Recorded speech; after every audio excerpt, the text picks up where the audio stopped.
ये तो आप जानते ही हैं कि हमारा दिमाग यानी ह्यूमन ब्रेन कितना शार्प है, कितना स्किल्ड है। इसी की बदौलत ही तो हम हर काम इतनी आसानी से कर पाते हैं। इसके जरिए हम सीखते हैं, याद करते हैं और नई नई चीजें एक्सपीरियंस करते हैं। इस ब्रेन में लगभग 100 बिलियन न्यूरॉन हैं जो एक दूसरे से जुड़े हुए हैं और मिलकर के कॉम्प्लेक्स नेटवर्क्स बनाते हैं। ये नेटवर्क हमारे थॉट्स, इमोशन और बिहेवियर को कंट्रोल करते हैं। इस इनक्रेडिबली कॉम्प्लेक्स मशीन के बारे में अभी बहुत कुछ जानना बाकी है। इसलिए साइंटिस्ट लगातार नई रिसर्च में लगे हुए हैं और रिसर्च तो एक ऐसा आर्टिफिशियल ब्रेन बनाने पर भी हो रही है जो ह्यूमन ब्रेन जितना शार्प हो और स्किल्ड हो। आपको पता है, ऐसे आर्टिफिशियल ब्रेन को न्यूरोमॉर्फिक कंप्यूटर कहा जाता है। ये ऐसे कंप्यूटर हैं जो हमारे ब्रेन की तरह काम करने की कोशिश करते हैं।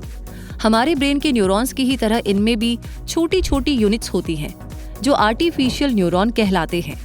ये न्यूरॉन हमारे ब्रेन के न्यूरॉन की तरह ही आपस में जुड़े होते हैं और मिलकर के काम करते हैं। तो क्या आप इस न्यूरोमॉर्फिक कंप्यूटर के बारे में और जानना चाहते हैं? अगर हाँ, तो क्विक सपोर्ट के आज के इस वीडियो में भी लास्ट तक बने रहे और जानिए कि ये न्यूरोमॉर्फिक कंप्यूटर क्यों बनाए जा रहे हैं। ये ट्रेडिशनल कंप्यूटर से किस तरह अलग है, ये किस तरह काम करते हैं, इसके डिफरेंट टाइप्स क्या हैं और इसके फायदे और नुकसान क्या हो सकते हैं। ये सब जानने के लिए आइए आज के इस वीडियो में हम आगे बढ़ते हैं और ये जानते हैं कि ऐसे कंप्यूटर की जरूरत क्यों महसूस की गई जो हमारे ब्रेन की तरह काम करता हो। तो इसे समझने के लिए हमें ट्रेडिशनल और न्यूरोमॉर्फिक कंप्यूटर के बीच के डिफरेंस को जानना होगा। तो देखिए, ट्रेडिशनल कंप्यूटर एक बार में एक ही काम करते हैं। ये कैलकुलेटर की तरह काम करते हैं। इंस्ट्रक्शंस को ये स्टेप बाय स्टेप फॉलो करते हैं। नंबर्स और कैलकुलेशंस में ये काफी अच्छे होते हैं, लेकिन पिक्चर्स को समझने में और इंसानों से बात करने में ये इतने अच्छे नहीं होते जितने न्यूरोमॉर्फिक कंप्यूटर होते हैं, जो ह्यूमन ब्रेन की तरह कई काम एक साथ कर सकते हैं। पैटर्न्स को पहचानने में और लर्निंग में ये जबरदस्त होते हैं और लैंग्वेज और देखी हुई चीजों को आसानी से समझ सकते हैं, बिल्कुल हमारे ब्रेन की तरह। ये कंप्यूटर्स ज्यादा एनर्जी एफिशिएंट भी होते हैं और आने वाले टाइम में ये कंप्यूटर बिना ड्राइवर के कार ड्राइव कर सकते हैं और डॉक्टर्स को बीमारियों का पता लगाने में भी मदद कर सकते हैं। इनकी इसी एडवांसमेंट, स्पीड और स्मार्टनेस की वजह से इन्हें बहुत यूजफुल और इफेक्टिव माना जा रहा है और इनकी डिमांड बढ़ने लगी है।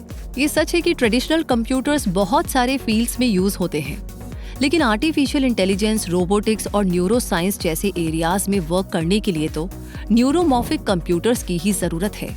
तो चलिए, न्यूरोमॉर्फिक कंप्यूटर्स को बनाए जाने के रीजंस जानने के बाद अब न्यूरोमॉर्फिक कंप्यूटर को और बेहतर तरीके से समझने के लिए एक एग्जाम्पल लेते हैं। मान लीजिए आप एक तस्वीर में बिल्ली को पहचानना चाहते हैं। आप एक तस्वीर देखते हैं और तुरंत कह देते हैं कि ये एक बिल्ली है, लेकिन आपका दिमाग ये कैसे करता है? तो इसके लिए ह्यूमन ब्रेन पहले इस तस्वीर को छोटे छोटे टुकड़ों में यानी पिक्सल में तोड़ देता है, जैसे कि आंखें, नाक, कान, पूंछ एटसेट्रा। फिर इन टुकड़ों का कंपैरिजन अपने दिमाग में पहले से मौजूद बिल्ली की तस्वीर से करता है। अगर ज्यादातर टुकड़े मेल खाते हैं तो आपका दिमाग डिसाइड कर लेता है कि ये एक बिल्ली है। ठीक इसी तरह न्यूरोमॉर्फिक कंप्यूटर काम करता है, लेकिन एक कंप्यूटर लैंग्वेज में। इसके लिए डेटा इनपुट किया जाता है, यानी इस कंप्यूटर को तस्वीर दी जाती है। इसके बाद तस्वीर के अलग अलग हिस्सों को देखकर कंप्यूटर के अंदर के आर्टिफिशियल न्यूरॉन्स एक्टिव होते हैं और उनके बीच के कनेक्शन यानी सिनेप्स की स्ट्रेंथ चेंज होती है। अगर कोई न्यूरॉन बार बार एक साथ एक्टिव होता है तो उसके बीच का सिनेप्स मजबूत हो जाता है। इन एक्टिव न्यूरॉन्स के पैटर्न को देखकर ये न्यूरोमॉर्फिक कंप्यूटर ये डिसाइड करता है कि ये एक बिल्ली की तस्वीर है या नहीं। अगर पैटर्न एक बिल्ली के पैटर्न से मेल खाता है तो कंप्यूटर कहता है कि ये बिल्ली है और इस तरह न्यूरोमॉर्फिक कंप्यूटर भी हमारे ब्रेन की ही तरह पैटर्न्स को पहचान लेता है। इसे एक और एग्जाम्पल से समझते हैं। मान लीजिए कि आप एक सेंटेंस को इंग्लिश से हिंदी में ट्रांसलेट करना चाहते हैं। इसके लिए न्यूरोमॉर्फिक कंप्यूटर इंग्लिश वर्ड्स को छोटे छोटे टुकड़ों में तोड़ देगा और फिर इन टुकड़ों का हिंदी शब्दों से मिलान कर देगा। ये कंप्यूटर एक बड़े डेटाबेस का यूज करता है जिसमें इंग्लिश और हिंदी वर्ड्स के बीच के रिलेशन होते हैं और इसकी मदद से आप लैंग्वेज ट्रांसलेशन कर पाएंगे।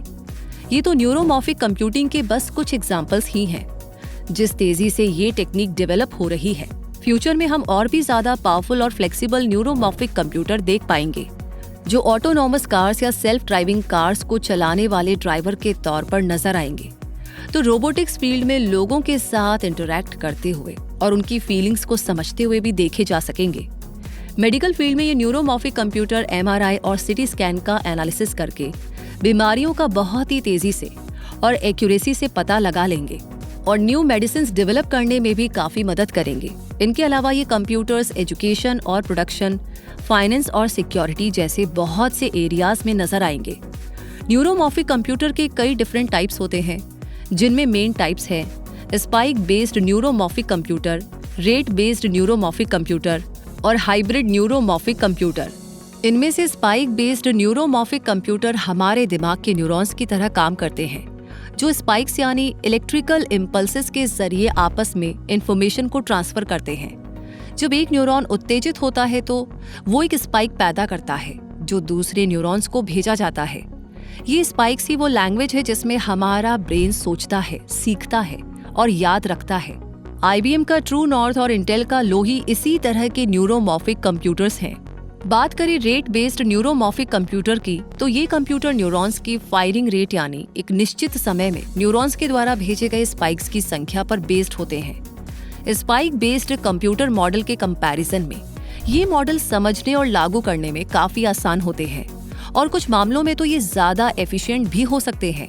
HRL लेबोरेटरीज का न्यूरोग्रिड इसका एग्जाम्पल है और hybrid neuromorphic computer spike based और रेट बेस्ड कंप्यूटिंग को मिलाकर के काम करते हैं, इसलिए ये ज्यादा पावरफुल और फ्लेक्सिबल होते हैं।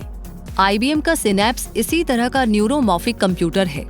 इन 3 टाइप्स के अलावा हार्डवेयर इम्प्लीमेंटेशन के बेस पर भी फिलहाल न्यूरोमॉर्फिक कंप्यूटर्स 2 टाइप्स के होते हैं, एनालॉग और digital. Analog computers human brain की नकल करने की कोशिश करते हैं, बिल्कुल जैसे किसी पेंटिंग की नकल की जाए। ये कंप्यूटर न्यूरॉन्स के बीच सिग्नलिंग, प्लास्टिसिटी और अदर बायोलॉजिकल प्रोसेसेस की नकल करने की कोशिश करते हैं। इन्हें डिजाइन करना बहुत ही मुश्किल होता है। वहीं डिजिटल कंप्यूटर्स ह्यूमन ब्रेन की तरह काम करने के लिए एक ब्लूप्रिंट का यूज करते हैं। जैसे किसी बिल्डिंग का ब्लूप्रिंट होता है, वैसे ये ज्यादा एक्यूरेट होते हैं, लेकिन एनालॉग कंप्यूटर्स जितने बायोलॉजिकल नहीं होते। ये भी पॉसिबल है कि फ्यूचर में हम इन दोनों टाइप्स के न्यूरोमॉर्फिक कंप्यूटर्स को एक साथ काम करते हुए देख सके। अब ये सुनकर शायद आप एक्साइटेड हो गए हों और सोच रहे हों कि ये नई टेक्नोलॉजी तो बहुत ही कमाल की है, लेकिन आपको ये भी पता होना चाहिए कि ये न्यूरोमॉर्फिक कंप्यूटर बनाने का थॉट बहुत ही पुराना है। 1980 के दशक में साइंटिस्ट ने हमारे ब्रेन के बारे में और ज्यादा जानना शुरू किया और ये समझा कि ह्यूमन ब्रेन कैसे सोचता है, कैसे सीखता है और याद रखता है। ब्रेन में मौजूद न्यूरॉन्स और सिनेप्स को देखकर उन्होंने सोचा कि अगर हम कंप्यूटर्स को भी इसी तरह बनाएं, तो वो भी हमारे ब्रेन की ही तरह सोच सकते हैं और हमारे लिए बहुत मदद कर सकते हैं। बस वहीं से इस कॉन्सेप्ट की शुरुआत हुई। आज न्यूरोमॉर्फिक कंप्यूटर अपनी शुरुआती फेज में है, इसलिए ज्यादातर कंप्यूटर्स लैब्स में ही है। ये ऐसा है जैसे आपने एक नई तरह की कार बनाई हो, लेकिन आपने उसे अभी तक सिर्फ अपनी फैक्ट्री में ही चलाया है, आपने उसे अभी सड़क पर नहीं चलाया है। इनका डेवलपमेंट बहुत ही तेजी से हो रहा है और इन्हें बेहतर बनाने की कोशिश की जा रही है। हालांकि आर्टिफिशियल इंटेलिजेंस और मशीन लर्निंग जैसे कुछ एरियाज में इनका यूज होना शुरू हो गया है और IBM, इंटेल और गूगल जैसी कंपनीज इनमें काफी इन्वेस्टमेंट भी कर रही है। लेकिन एक तो ये अभी अपनी इनिशियल स्टेज में है, साथ ही काफी एक्सपेंसिव भी है और इनके सॉफ्टवेयर और हार्डवेयर दोनों में ही डेवलपमेंट की काफी ज्यादा जरूरत है, क्योंकि ह्यूमन ब्रेन जैसे कॉम्प्लेक्स स्ट्रक्चर को पूरी तरह कॉपी करना बहुत चैलेंजिंग है। इसलिए इसे अभी हमारे आसपास आने में थोड़ा और समय लगेगा। तो इस तरह आपने ये जान ही लिया कि न्यूरोमॉर्फिक कंप्यूटर्स क्या होते हैं, ये किस तरह हमारी जिंदगी में बदलाव ला सकते हैं। लेकिन इसके साथ साथ आपको एक और बात आज फिर से याद आई होगी कि ह्यूमन ब्रेन जैसा कोई नहीं। हमारे दिमाग की एक्सीलेंसी की वाकई में जितनी तारीफ की जाए उतनी ही कम है, इसलिए थोड़ा अप्रिशिएट तो इसे भी कर ही लीजिए। तो इसी के साथ ये वीडियो यहीं पर कंप्लीट होता है। इस वीडियो के बारे में आपकी क्या राय है, आप क्या सोचते हैं, फ्यूचर के बारे में आपका क्या कहना है, प्लीज हमें जरूर शेयर करें। इस वीडियो को भी शेयर करना है, लाइक ऑलरेडी कर लिया है, साथ ही साथ आपके सवाल हमें लगातार भेजते रहिए। आपका प्यार और सपोर्ट यूं ही बनाए रखिए। बाकी एक सबसे इम्पॉर्टेंट बात, हमसे आप इतने टाइम से जुड़े हुए हैं, अगर अभी तक आपने सब्सक्राइब नहीं किया है क्विक सपोर्ट चैनल को, तो लगे हाथ ये भी कर लीजिए, ताकि ऐसी अमेजिंग जानकारियां आपको समय समय पर मिलती रहे। तब तक के लिए मैं रूबी पारिक आपसे कहूंगी, हमेशा अपने आप को अपडेट रखें, ग्रो करते रहे क्विक सपोर्ट के साथ। धन्यवाद।